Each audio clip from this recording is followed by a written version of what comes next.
Bonjour à tous et bienvenue dans la nouvelle vidéo de la tribu Happy Kids. Aujourd'hui, nous allons parler troubles du langage. Qui sont-ils? D'où viennent-ils? Comment les repérer? Vous saurez tout à la fin de cette vidéo. Avant de commencer, abonnez-vous parce que la tribu Happy Kids, c'est quand même la chaîne d'information sur vos enfants. On parle de langage, d'alimentation, de jeux, de développement, d'astuces et conseils qui vous accompagneront tout au long du développement de votre enfant. Donc restez avec nous.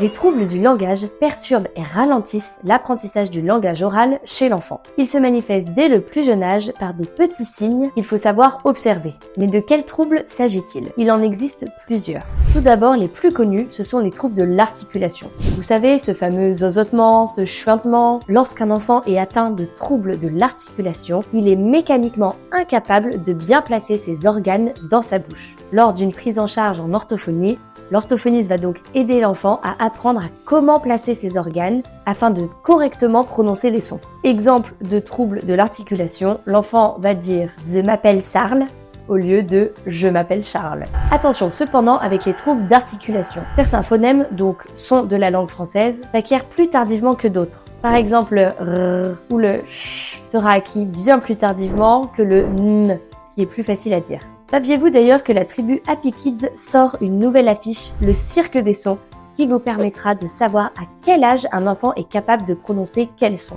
Idéal pour les professionnels de santé, vous allez pouvoir l'afficher partout dans vos salles d'attente. Deuxième trouble, le trouble phonologique. Ce n'est pas la même chose qu'un trouble de l'articulation. Lors d'un trouble d'articulation, l'enfant va faire les mêmes erreurs sur les mêmes sons. Alors que pour un trouble phonologique, l'enfant va faire des erreurs sur les sons, mais de façon anarchique. Ce trouble est un trouble de la programmation des sons dans le cerveau. L'enfant est mécaniquement capable de les faire, mais les sons ne se programment pas bien dans son cerveau, ce qui fait que c'est très difficile pour lui de prononcer correctement les mots. Souvent, les parents emmènent leurs enfants chez l'orthophoniste vers 3 ans, car celui-ci reste inintelligible malgré une volonté de vouloir s'exprimer. Il existe ensuite des troubles du langage oral. L'enfant prononce bien les sons, mais son langage est pauvre. Il n'a pas beaucoup de vocabulaire, sa syntaxe est quasiment inexistante ou alors seulement composée de 2-3 mots, mais il ne parvient pas à structurer correctement ses phrases. C'est un trouble du langage oral global. On peut diagnostiquer ce trouble entre 18 et 24 mois car c'est une période normalement d'explosion du langage chez l'enfant qui va se mettre à répéter et à dire énormément de mots. Si à 2 ans votre enfant n'a pas un stock de 50 mots environ, c'est un des signes d'alerte pour prendre rendez-vous chez l'orthophoniste car il y a une suspicion de trouble du langage.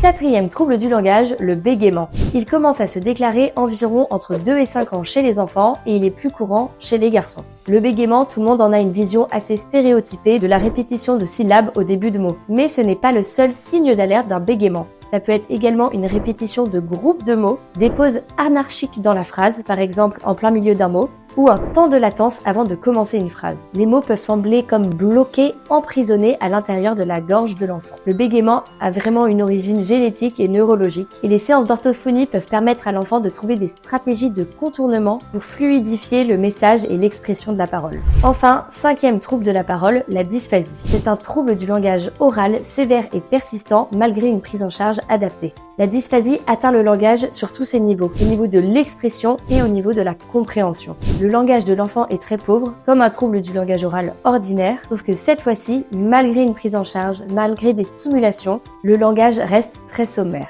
Évidemment, une prise en charge en orthophonie est nécessaire afin de stimuler le plus possible et aider l'enfant à acquérir un niveau de langage qui lui permettra d'échanger avec son entourage. Et voilà, vous savez tout maintenant sur les troubles du langage. J'espère que cette vidéo vous aura plu. Si vous souhaitez stimuler votre enfant à la maison, n'hésitez pas à acheter la boîte Éveil Langage. Elle a été conçue par 2 orthophonistes et donne de nombreuses idées de jeux et activités à faire au quotidien avec son enfant pour stimuler son langage. Et on se retrouve la semaine prochaine pour une nouvelle vidéo sur les causes d'un trouble du langage chez l'enfant. À la semaine prochaine!